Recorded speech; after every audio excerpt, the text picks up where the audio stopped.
Estamos de volta com o Gazeta Entrevista. Eu estou recebendo aqui agora a presidente da Associação de Indústrias de Madeira de Manejo do Acre, Adelaide Fátima, que também é presidente do Sindicato das Indústrias Madeireiras do Estado.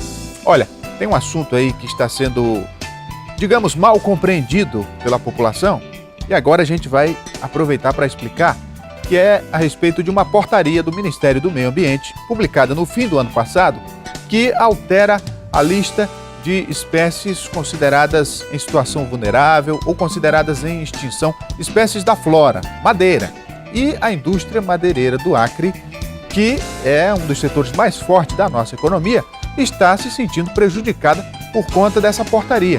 E a Adelaide vem aqui nos explicar do que trata a portaria, o que estabelece, o que mudou para as indústrias estarem reclamando. Boa noite, Adelaide, seja bem-vinda. Boa noite, Rogério. Então, vamos começar explicando essa portaria, do que ela trata. Então, essa portaria, ela pegou todo mundo de surpresa. Essa portaria 443 de dezembro, ela diz que ela vem colocar 2.000 espécies entre categoria extinção e vulneráveis, que é o caso da madeira. Entre elas está fauna e flora. E tem entre elas nas entrelinhas que a gente ainda nem sabe o que é, porque tem nomes botânicos que só um botânico poderia nos dizer.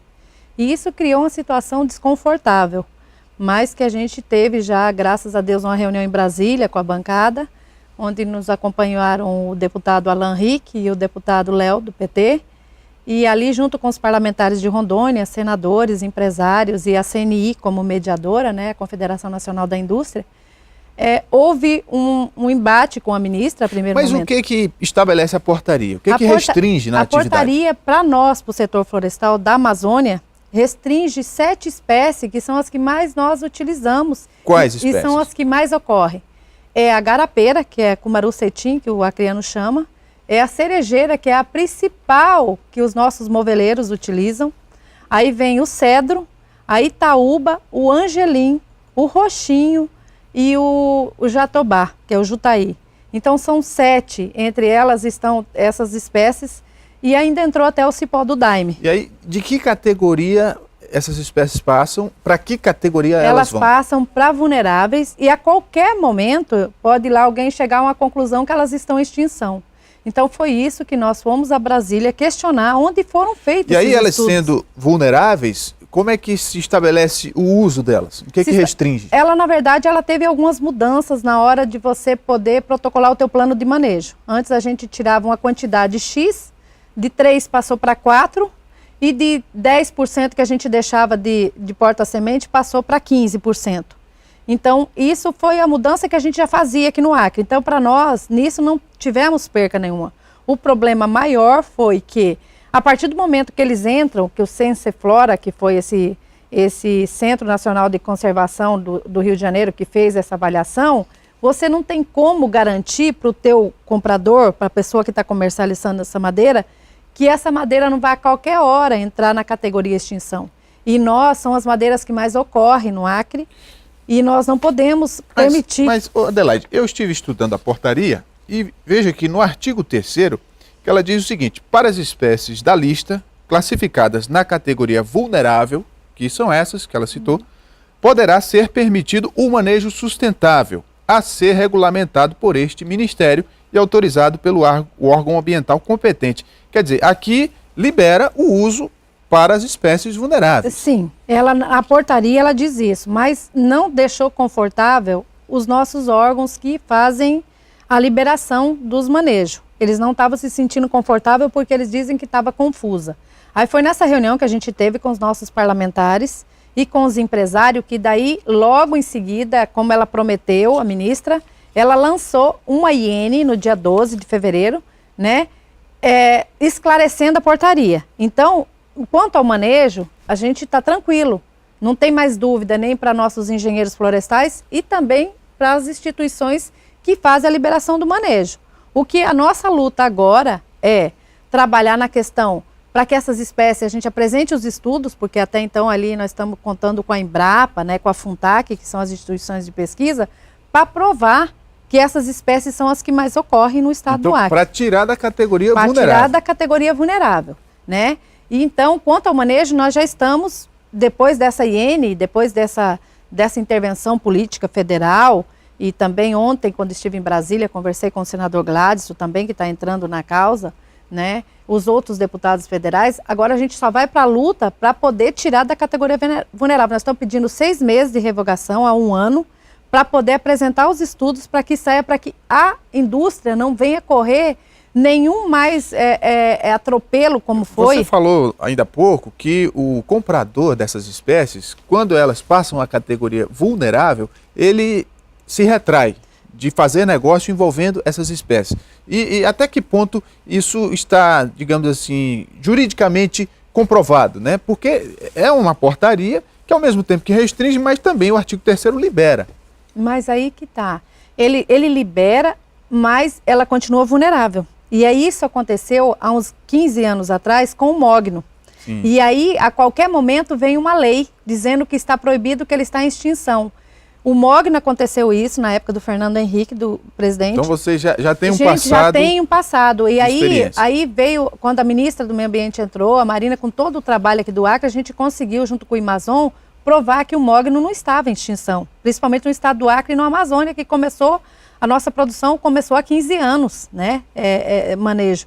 Então, quando provou isso, o Ministério lançou uma lei regulamentando a retirada do mogno. Só que o mogno hoje é uma espécie que já está aprovada, mas que ela já saiu do mercado. Por conta disso? Por conta disso, porque o que acontece com o consumidor? Se eu não posso trabalhar essa espécie, eu vou substituir. Aí eu vou substituir ou por plástico, ou floresta plantada, ou por outra espécie da Amazônia que seja similar, que tenha a mesma cor, que tenha as mesmas características. Entendo. Então, e isso nós não podemos, porque a cerejeira, com toda essa economia do governo voltado para a questão sustentável, ele trouxe para hoje, trouxe para a legalidade mais de 300 moveleiros. De fato, a economia do Acre tem um dos seus pilares na floresta. Isso, e os moveleiros utilizam a cerejeira, a construção civil utiliza a agarapeira, que é o cumaru-cetim, né? O jutaí também e o angelim são as principais espécies que o nosso setor moveleiro utiliza. Então, nós, como empresário do setor florestal, estamos nos sentindo prejudicados, porque ninguém pode vir falar daquilo que nós conhecemos. Adelaide, nós sabemos. Pelo fato dessa proximidade do governo do Acre com o governo federal, de livre trânsito nos ministérios, inclusive no Ministério do Meio Ambiente, por que dessa dificuldade? Eu não saberia te responder, até porque o senador Jorge Viana está conosco, os nossos deputados federais, e eles também foram pegos de surpresa, porque esse livro vermelho, onde estão as espécies, essas espécies, então, têm interesses, eu acho que internacionais, tem também, porque tem esses estudos que a gente já comprovou, foi feito em 18 estados, onde tem o Cerrado, onde tem a Mata Atlântica. Então, tem algumas nas entrelinhas, tem outros interesses que nós não sabemos quais são. E você me fala, no Cerrado, na Mata Atlântica, quer dizer, são biomas diferentes da Amazônia. Totalmente diferentes. Não se pode nivelar tudo. Não se pode, que é o que nós por essa região. É o que nós, presidente do sindicato, junto com a CNI, questionamos lá, representando do Pará, Rondônia, Mato Grosso e Acre, que nós não podemos ser colocado todo mundo num patamar só. Cada um tem a sua história, cada um tem a sua forma de trabalhar. E aqui no Acre nós temos 88% de floresta. E estamos começando agora, temos todo um histórico de... E vocês, associação, sindicatos, estão dispostos a bancar um estudo independente que comprove isso? Na verdade, nós temos a Embrapa, que é nossa parceira, porque a Embrapa foi a que desenvolveu um dos mecanismos, que é o Modeflora, que é o que regulamenta o manejo para provar que ele é de uso sustentável, que nos ajuda a fazer um bom manejo. E também já estão trabalhando em outro, que é um sistema LAIDA. Então, a Embrapa, os pesquisadores, eles têm todo o interesse em provar que essas espécies não estão vulneráveis. Então, nós, assim Manejo, o sindicato, junto com a Secretaria do Meio Ambiente, né, na pessoa do professor Edgar, junto com o Dr. Pedro Longo, do IMAC, a gente vai agora reunir o conselho e vamos fazer esse estudo, e aí é onde entram os nossos senadores e os nossos deputados federais, que os estaduais todos já estão envolvidos, nós tivemos ali com o deputado Ney, e todos os deputados ficaram horrorizados, na verdade, com essa assim, a grosso modo, superficialmente, essas espécies, elas aparecem em que percentual aqui na Amazônia? Olha, para você ter ideia, no manejo que a gente faz em 500 hectares, a primeira é o cumaru-ferro, e a segunda é a garapeira e a terceira é a cerejeira. Tem delas que ocorrem 30%, 40%. Então não tem como estar vulnerável. A Itaúba é que ocorre menos, e o roxinho, porque o roxinho ele não é característico da nossa região, ele acontece mais na região de Rondônia, né? Então, é como foi colocado pelo Marcos Vinícius da Embrapa, nós não podemos deixar que eles fiquem fazendo leis, instrução normativas que venham a prejudicar todo um segmento, porque então, envolve quase 5 sindicatos da indústria. Para a gente encerrar, em que fase está essa batalha de vocês para reverter essa situação? Então, graças a Deus a gente já conseguiu a IN explicando para não ter dúvida para os nossos gestores do IMAC na hora de aprovar os manejos tanto comunitário como empresarial, que isso senão ia ser um caos total.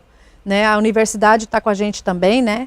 Então, esse já foi, eu acho que já está resolvido. Agora, o que vai nos fazer com que a gente fique realmente contentes, né? Desde a partir do momento que a gente começa os estudos, e aí a gente vai para a batalha para poder levar para Brasília, que ela quer que a gente leve para Brasília. Para convencer a ministra. Isso, fazer a apresentação para que ela venha retirar as espécies da lista vulnerável. Muito então obrigado. A luta continua, né? Muito obrigado, Adelaide Fátima, nessa entrevista muito esclarecedora, viu? Obrigada, eu que agradeço e quero deixar os nossos engenheiros florestais, os donos de floresta, né? Que graças a Deus na questão manejo nós estamos confortável esse ano, não vai ter problema algum na nossa colheita. Mas ainda fica no ar, na interrogação, quem for fazer o desmate legal, porque o desmate legal para o pequeno produtor ou médio que tenha direito a desmatar os 20%, ainda não tem nada resolvido, porque a nossa luta é pelo manejo florestal sustentável. Então, fica em aberto esse outro para poder a Federação da Agricultura, junto com os nossos donos de propriedades rurais, correrem atrás. O Gazeta Entrevista vai para o intervalo, a gente volta daqui a pouco, não saia daí.